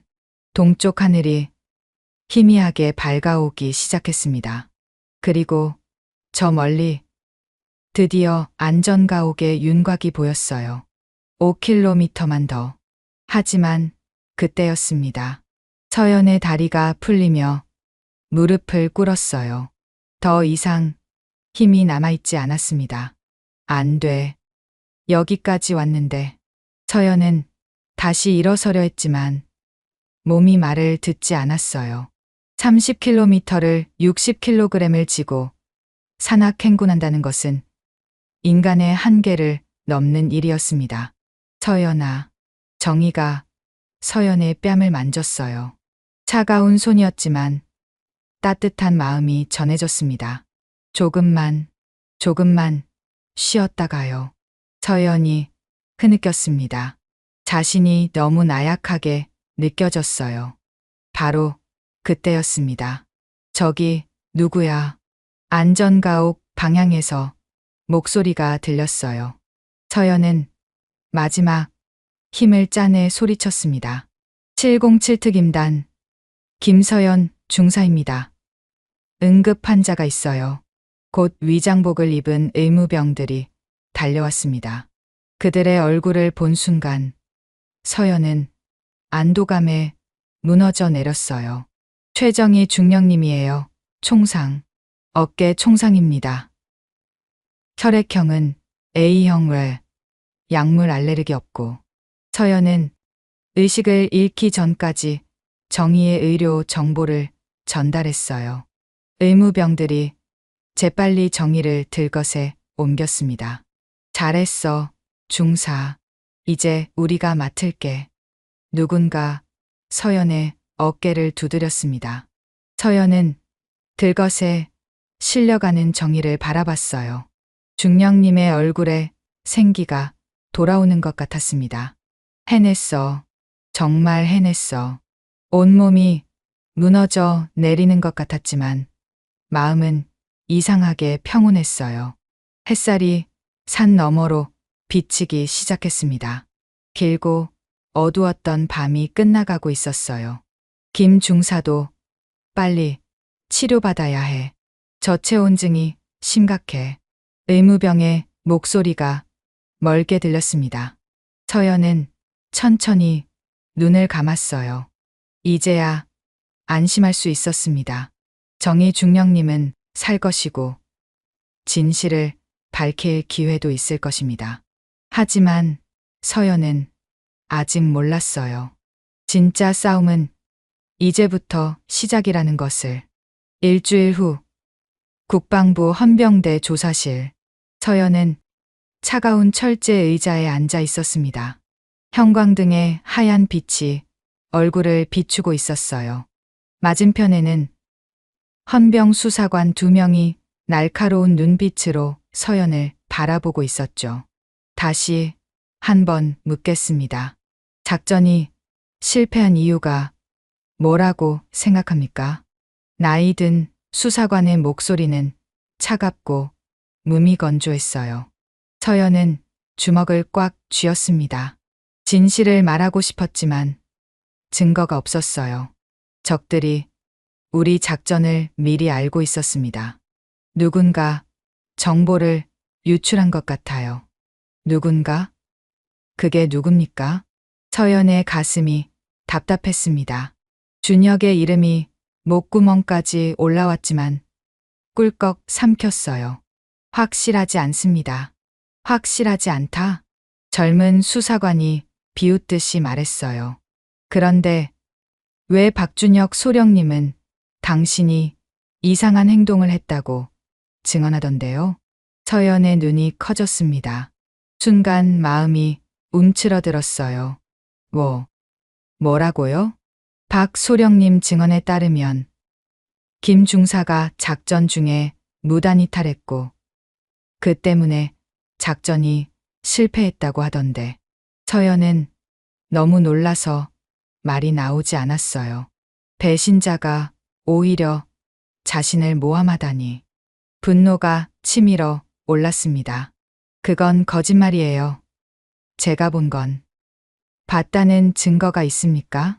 수사관의 질문에 서연은 입을 다물었어요. 없었습니다. 아무 증거도 없었어요. 그 순간의 목격자는 서연뿐이었으니까요. 문이 열리고 누군가 들어왔습니다. 준혁이었어요. 깔끔한 정복 차림에 그는 여전히 당당했습니다. 서연을 보는 그의 눈빛에는 차가운 조롱이 담겨 있었어요. 김 중사, 오랜만이네. 준혁이 미소를 지으며 말했습니다. 서연의 온몸에 소름이 돋았어요. 수사관님들, 잠시 김 중사와 단둘이 이야기할 수 있을까요? 선임으로서 조언을 좀 해주고 싶어서. 수사관들이 고개를 끄덕이고 나갔습니다. 조사실에는 서연과 준혁만 남았어요. 준혁이 천천히 서연에게 다가왔습니다. 그리고 귓속말로 속삭였어요. 똑똑히 들어. 넌 아무것도 보지 못했고 아무것도 모른다. 서연이 이를 악물었습니다. 왜 이러는 거예요? 동료들이 죽었어요. 동료? 그들은 그저 임무 수행 중 전사한 거야. 명예로운 죽음이지. 준혁의 목소리에는 아무런 감정이 없었어요. 서연은 주먹을 떨었습니다. 당신이 팔아넘긴 거잖아요. 증거는? 준혁이 비웃었습니다. 넌 아무것도 증명할 수 없어. 오히려 내가 의심받고 있지. 왜 너만 멀쩡히 살아왔는지, 왜 최정이 중령만 구했는지. 서연의 가슴이 철렁했어요. 들어봐, 김 중사. 준혁이 의자에 앉으며 말했습니다. 내 아버지, 북에서 넘어온 탈북자시지. 10년 전에. 서연의 얼굴이 창백해졌어요. 왜 갑자기 아버지 이야기를? 국가 안보를 위해서는 때로 희생이 필요해. 내 가족이 북한 연계 의혹을 받게 될 수도 있다는 걸 알아? 무슨 소리예요? 서연이 벌떡 일어났습니다. 준혁은 여유롭게 웃었어요. 간단해. 넌 입을 다물고 나는 내 가족을 지켜준다. 어때? 나쁘지 않은 거래지? 서연의 다리가 후들거렸어요. 제 안에서 뭔가가 툭 하고 끊어졌습니다. 이런 식으로 협박하다니. 최정희 중령님은 아시는 거예요. 중령님이 깨어나시면. 최중령? 그 사람도 똑같아. 자기 경력을 지키려면 입을 다물 수밖에 없을걸? 준혁이 일어서며 문 쪽으로 걸어갔어요. 잘 생각해봐. 진실을 위해 모든 걸 잃을 건지 아니면 현명하게 살아남을 건지. 문이 닫히고 서연은 혼자 남았습니다. 눈물이 흘렀어요. 분노와 좌절감이 뒤섞였습니다. 2시간 뒤 병원. 서연은 정희의 병실 앞에서 망설이고 있었어요. 들어가야 할지 말아야 할지. 들어와. 안에서 정희의 목소리가 들렸습니다. 서연은 조심스럽게 문을 열었어요. 정희는 침대에 누워 있었습니다. 얼굴은 여전히 창백했지만 눈빛은 또렷했어요. 중령님, 앉아. 정희가 손짓했습니다. 서연은 침대 옆 의자에 앉았어요. 수사받았지? 서연이 고개를 끄덕였습니다. 정희는 깊은 한숨을 쉬었어요. 나도 받았어. 박준혁이 뭐라고 했는지 알아. 중령님, 그날 제가 본 건 정희가 손을 들어 서연을 막았습니다. 알아. 다 알아. 정희의 눈에 슬픔이 어렸어요. 하지만 우리가 뭘 할 수 있겠어? 증거도 없고 그의 뒤에는 든든한 배경이 있어. 서연은 믿을 수 없었습니다. 정희 중령님마저 포기하는 건가요? 그럼 동료들의 죽음은요? 그냥 묻히는 거예요? 서연아. 정희가 서연의 손을 잡았어요. 따뜻한 손이었지만 떨리고 있었습니다. 때로는 살아남는 것도 싸움이야. 언젠가 기회가 올 거야. 그때를 위해 우리는 살아있어야 해. 서연의 눈에서 눈물이 떨어졌어요. 이게 현실이구나. 정의는 이렇게 무력한 거구나. 일주일이 더 지났습니다.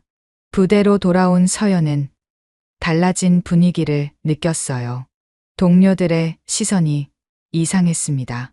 수군거리는 소리가 들렸어요. 김 중사가 작전 중에 이탈했다며? 최 중령만 구하고 다른 사람들은 뭔가 수상하지 않아? 서연은 고개를 숙이고 걸었습니다. 가슴이 찢어지는 것 같았어요. 자신을 믿어주던 동료들이 이제는 의심의 눈초리로 바라보고 있었으니까요. 식당에서도 서연은 혼자 밥을 먹었습니다. 아무도 옆에 앉지 않았어요. 김서연 중사, 누군가 불렀습니다. 같은 팀이었던 이병호 중사였어요. 그는 서연의 맞은편에 앉았습니다. 너를 믿어. 작은 목소리로 병호가 말했어요. 서연은 놀라서 고개를 들었습니다. 나도 이상한 걸 봤어. 박소령이 작전 전에 누군가와 통화하는 걸. 하지만 병호는 주위를 둘러보고 목소리를 더 낮췄어요. 나도 가족이 있어. 미안해. 그는 일어나서 갔습니다. 서연은 홀로 남았어요. 진실을 아는 사람들이 있었습니다. 하지만 모두가 침묵을 선택했어요.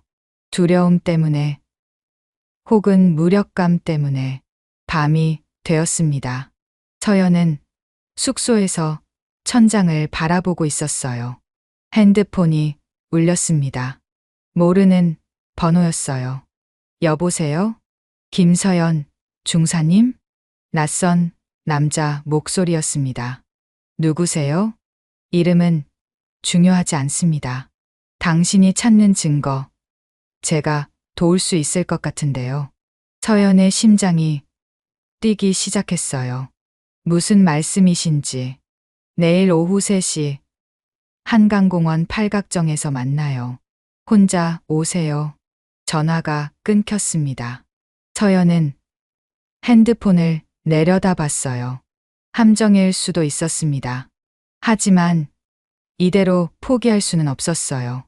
다음 날 오후 서연은 약속 장소에 나갔습니다. 팔각정에는 선글라스를 쓴 남자가 앉아 있었어요. 김 중사님, 앉으세요. 서연은 조심스럽게 앉았습니다. 남자는 작은 USB를 건넸어요. 이 안에 박준혁 소령과 국제무기상 사이의 거래 내역이 있습니다. 누구세요? 왜 저를 돕는 거죠? 남자는 쓴웃음을 지었어요. 저도 군인이었습니다. 10년 전 비슷한 일을 당했죠. 그때는 아무것도 할 수 없었지만 이번엔 다릅니다. 서연은 USB를 꽉 쥐었어요. 드디어 증거를 찾은 건가? 하지만 조심하세요. 이걸 공개하는 순간 당신의 인생은 완전히 달라질 겁니다. 남자는 일어났습니다. 그래도 하실 건가요? 서연은 망설임 없이 대답했어요. 예, 할게요. 남자가 고개를 끄덕이고 떠났습니다. 서연은 USB를 바라봤어요. 작은 플라스틱 조각이었지만 그 안에는 진실이 담겨 있었습니다. 이제 선택의 시간이었어요. 침묵 속에 묻힐 것인가? 아니면 진실을 위해 싸울 것인가? 한 달 후 707 특임단 사령부. 정희는 창밖을 바라보며 깊은 생각에 잠겨 있었습니다. 어깨의 상처는 아물었지만 마음의 상처는 여전히 깊었어요. 책상 위에는 저녁 신청서가 놓여 있었습니다. 똑똑, 들어오세요. 문이 열리고 서연이 들어왔어요. 그녀의 얼굴은 한 달 전보다 훨씬 수척해 보였습니다. 중령님, 정말로 전역하시는 거예요? 정희는 천천히 고개를 돌렸습니다. 눈가에 주름이 깊게 패여 있었어요. 앉아. 서연이 의자에 앉자. 정희는 전역 신청서를 들어보였습니다. 내가 떠나면 너라도 살아남을 수 있어. 박준혁은 나를 원하는 거니까. 서연의 눈에 눈물이 고였어요. 이건 너무 불공평했습니다. 중령님은 잘못한 게 없잖아요. 서연아, 세상은 원래 불공평해. 정희의 목소리는 담담했지만 그 속에는 깊은 슬픔이 묻어났어요. 15년 동안 이 군복을 입고 살았어. 나라를 위해, 동료를 위해 목숨을 걸었지. 하지만 정희는 말을 멈추고 창밖을 다시 바라봤습니다. 훈련장에서는 신병들이 구보를 하고 있었어요. 이제는 다른 방식으로 싸워야 할 때인 것 같아. 서연은 주먹을 꽉 쥐었습니다. 분노가 치밀어 올랐어요. 그 USB. 제가 받은 증거를 공개하면 안 돼.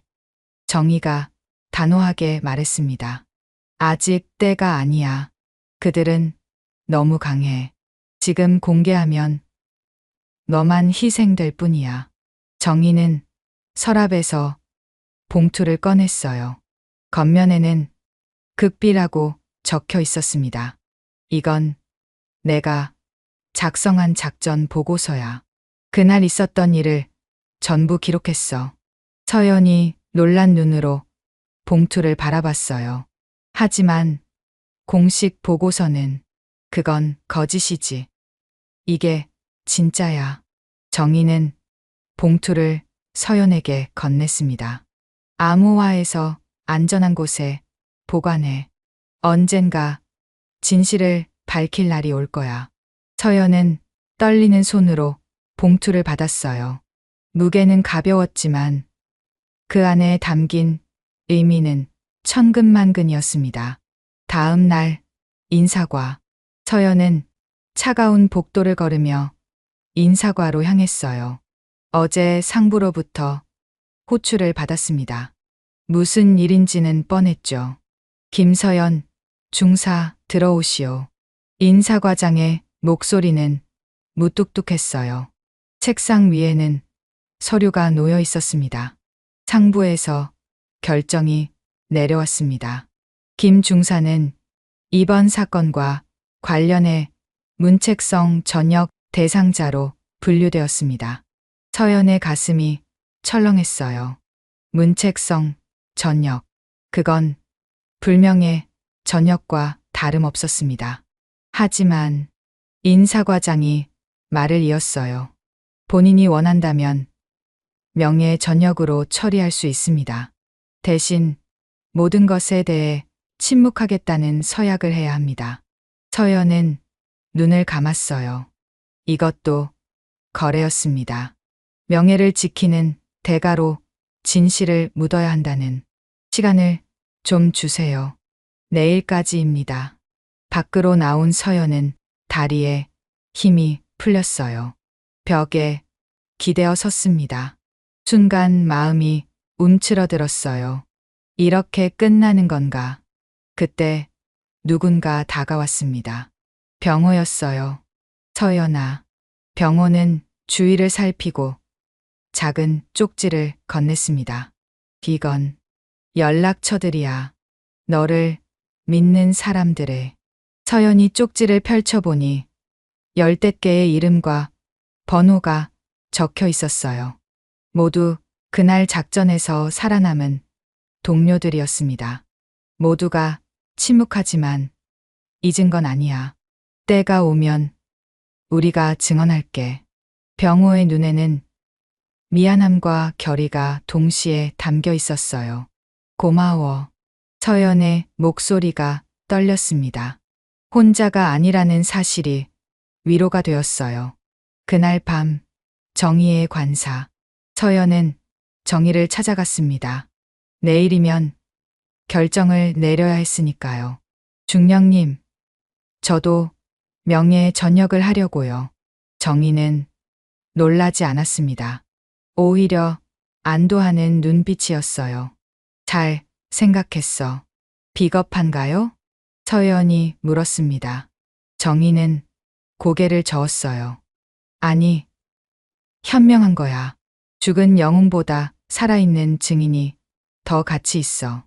정희는 책상 서랍에서 편지 봉투를 꺼냈습니다. 이건 너를 위해 써둔 거야. 서연이 봉투를 받았어요. 겉면에는 서연의 이름이 정성스럽게 적혀 있었습니다. 지금 읽지 말고 집에 가서 읽어. 정희가 일어섰습니다. 그리고 서연을 꽉 안았어요. 미안해. 내가 더 강했다면. 아니에요. 중령님은 최선을 다하셨어요. 두 사람은 한참을 그렇게 있었습니다. 15년 군 생활의 마지막 밤이었어요. 일주일 후 저녁식. 작은 강당에 모인 사람은 많지 않았습니다. 화려한 송별식은 없었어요. 정희와 서연은 조용히 군복을 반납했습니다. 최정희 중령, 김서연 중사, 그동안 수고했습니다. 형식적인 인사말 뿐이었어요. 하지만 서연은 뒤쪽에서 지켜보는 동료들의 눈빛을 느꼈습니다. 그들의 침묵 속에는 응원이 담겨 있었죠. 밖으로 나오자 가을 햇살이 따뜻했어요. 민간인 옷이 어색했습니다. 이제 뭐 하실 거예요? 서연이 물었습니다. 정희는 하늘을 올려다봤어요. 글쎄, 일단은 쉬려고. 여는? 저도요. 하지만 서연은 가방 속의 USB와 보고서를 떠올렸습니다. 언젠가는 이 진실을 밝힐 거예요. 정희가 미소를 지었어요. 그래. 그때까지 잘 살아있자. 살아있어야 싸울 수 있으니까. 두 사람은 군부대 정문을 나섰습니다. 뒤돌아보니 태극기가 바람에 펄럭이고 있었어요. 집으로 돌아온 서연은 정희의 편지를 열었습니다. 서연에게 내가 이 편지를 읽고 있다면 우리는 이미 민간인이 되었겠지. 그날 새벽 내가 날 업고 30km를 걸었을 때 난 생각했어. 내가 짊어진 것은 한 사람의 몸이 아니라 대한민국의 명예였다고. 우리는 졌어. 하지만 패배하지는 않았어. 진실은 시간이 걸릴 뿐 반드시 밝혀지게 되어 있거든. 너무 자책하지 마. 내가 한 선택은 옳았어. 살아남는 것도 용기야. 언젠가 다시 만날 날을 기다리며 늘 내 편인 정희가. 서연은 편지를 가슴에 안았어요. 눈물이 흘렀지만 이상하게 마음이 평온했습니다. 창밖을 보니 저녁 노을이 아름답게 물들어 있었어요. 어둠이 오고 있었지만 내일은 다시 해가 뜰 것입니다. 서연은 USB와 보고서를 금고에 넣었어요. 제 안에서 뭔가가 툭 하고 끊어졌다가 다시 새롭게 이어지는 느낌이었습니다. 이것은 끝이 아니라 새로운 시작이었어요. 그리고 3년 후 서연은 약속을 지키게 됩니다. 3년 후 서울 강남의 한 빌딩, 쉴드 시큐리티라는 간판이 조용히 빛나고 있었습니다. 겉으로 보기엔 평범한 보안회사였지만 이곳은 특별한 임무를 수행하는 곳이었어요. 서연은 사무실 창가에서 도시를 내려다보고 있었습니다. 3년 전과는 다른 모습이었어요. 짧은 머리는 어깨까지 자랐고 군복 대신 검은 정장을 입고 있었죠. 똑똑, 대표님, 손님이 오셨습니다. 비서의 목소리에 서연이 돌아섰어요. 문이 열리고 초조한 표정의 중년 남자가 들어왔습니다. 김서연, 대표님이신가요? 네. 앉으세요. 남자는 떨리는 손으로 가방에서 서류를 꺼냈어요. 제 이름은 박민수입니다. 한국방산의 엔지니어예요. 저는 고발하고 싶은 게 있습니다. 서연의 눈빛이 날카로워졌습니다.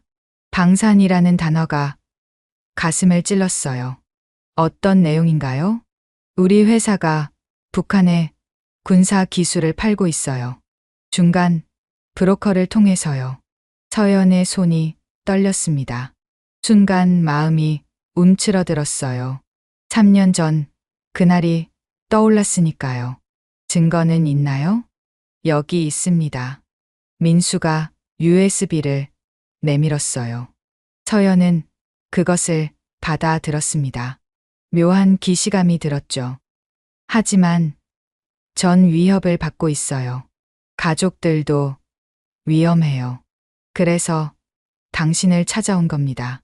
서연은 고개를 끄덕였어요. 저희가 보호해드리겠습니다. 걱정하지 마세요. 민수가 나간 후 서연은 USB의 내용을 확인했습니다. 그리고 놀라서 숨을 멈췄어요. 박준혁, 문서 속에 그 이름이 있었습니다. 3년 전의 배신자가 여전히 더러운 일을 하고 있었던 것이었어요. 서연은 즉시 전화를 걸었습니다. 병호야, 나야. 긴급 회의 소집해줘.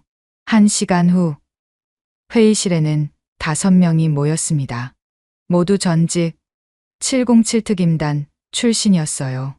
3년 전 그날의 생존자들이었죠.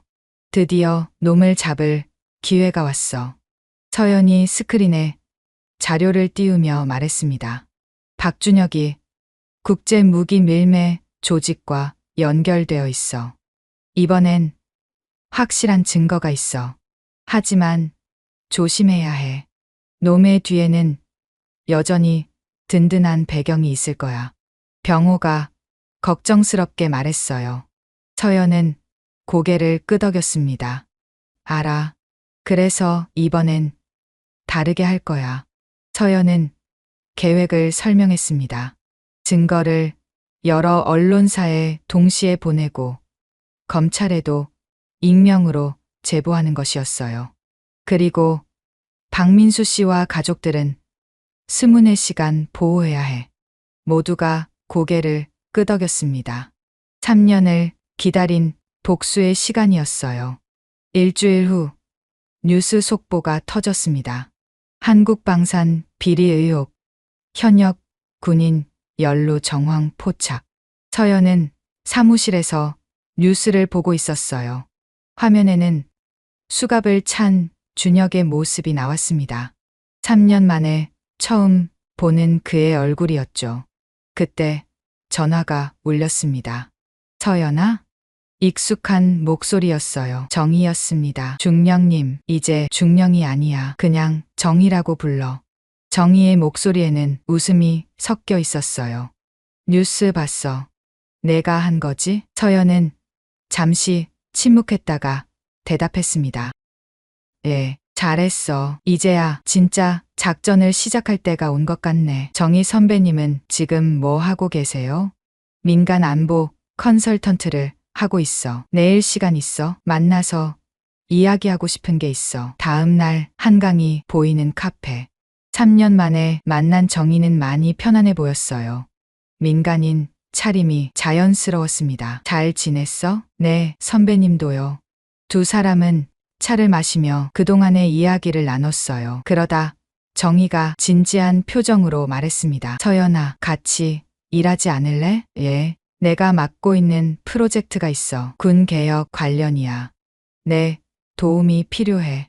서연의 가슴이 뛰기 시작했어요.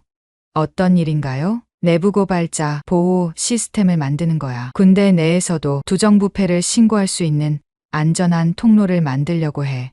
정희의 눈빛이 반짝였어요. 우리가 겪은 일이 다시는 일어나지 않도록. 서연은 제 안에서 뭔가가 툭 하고 끊어졌다가 다시 이어지는 느낌을 받았어요. 3년 동안 기다려온 순간이었습니다. 하겠습니다. 두 사람은 손을 맞잡았어요. 따뜻한 온기가 전해졌습니다. 한 달 후 국회 청문회. 서연은 증인석에 앉아 있었어요. 맞은편에는 국회의원들이 있었고 방청석에는 기자들이 가득했습니다. 김서연 씨, 3년 전 붉은 달 작전에서 무슨 일이 있었나요? 서연은 깊게 숨을 들이쉬었어요. 그리고 천천히 입을 열었습니다. 저는 그날 아군이 적에게 우리 위치를 알려주는 것을 목격했습니다. 법정이 술렁거렸어요. 서연은 담담하게 진실을 말했습니다. 3년 동안 가슴 속에 묻어둔 이야기를요. 증언이 끝난 후 서연은 밖으로 나왔어요. 정희가 기다리고 있었습니다. 수고했어. 이제 시작이에요. 서연이 하늘을 올려다봤어요. 구름 사이로 햇빛이 비치고 있었습니다. 6개월 후 군 개혁안이 통과되었다는 뉴스가 나왔어요. 내부 고발자 보호법도 강화되었습니다. 서연의 회사는 정부와 계약을 맺고 공식적으로 고발자 보호 업무를 담당하게 되었죠. 사무실에서 서연은 직원들과 함께 건배를 했어요. 모두 수고했어요. 그때 누군가 들어왔습니다. 놀랍게도 3년 전 작전에서 목숨을 잃은 동료의 가족이었어요. 김서연 대표님, 감사합니다. 덕분에 남편의 명예가 회복됐어요. 여인의 눈에는 눈물이 고여 있었습니다. 서연도 눈시울이 붉어졌어요. 아니에요. 이건 우리 모두가 함께 한 일이에요. 창밖을 보니 저녁 노을이 도시를 붉게 물들이고 있었어요. 3년 전 그날 밤의 붉은 달과는 다른 희망의 빛이었습니다. 서연은 책상 서랍을 열었어요. 그곳에는 정희가 써준 편지가 여전히 보관되어 있었습니다. 내가 짊어진 것은 한 사람의 몸이 아니라 대한민국의 명이었다. 이제야 그 말의 의미를 완전히 이해할 수 있었어요. 정희는 늦었지만 반드시 온다는 것을, 그리고 진정한 전사는 포기하지 않는다는 것을. 서연은 미소를 지었습니다. 내일은 또 새로운 의뢰인이 찾아올 것이고 새로운 진실을 밝혀야 할 것입니다. 그림자 속에서 빛을 지키는 수호자. 그것이 서연이 선택한 새로운 삶이었습니다.